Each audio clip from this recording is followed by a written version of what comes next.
8 फरवरी को संसद में पीएम मोदी ने 1.5 घंटे का लंबा चौड़ा भाषण दिया, शायरी सुनाई, बाघ को पकड़ने की कहानी सुनाई, अपनी तारीफ में कसीदे पढ़े।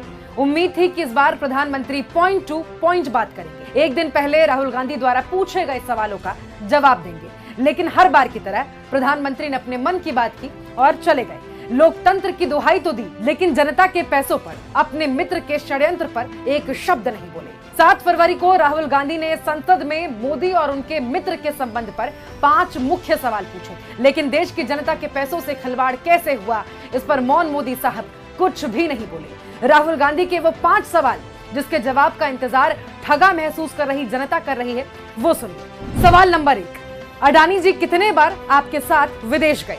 सवाल नंबर 2, आपके विदेश जाने के बाद अडानी कितने बार उस देश गए? सवाल नंबर 3, जिस देश में अडानी को कॉन्ट्रैक्ट मिला वहां आप कब गए? सवाल नंबर 4, आपके विदेश जाने के बाद उस देश में अडानी को कॉन्ट्रैक्ट मिला या नहीं? सवाल नंबर 5, अडानी ने पिछले 20 सालों में बीजेपी को कितना पैसा दिया है?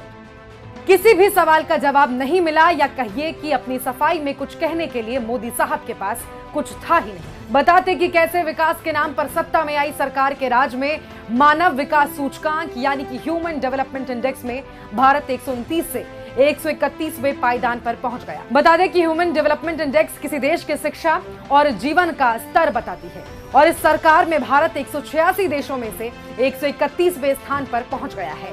बेटी बचाओ बेटी पढ़ाओ के नाम पर वाहवाही लूटने वाली सरकार को यह बताना चाहिए था कि ग्लोबल जेंडर गैप रिपोर्ट 2022 में 156 देशों में से भारत कैसे 140वें स्थान पर पहुंच गया।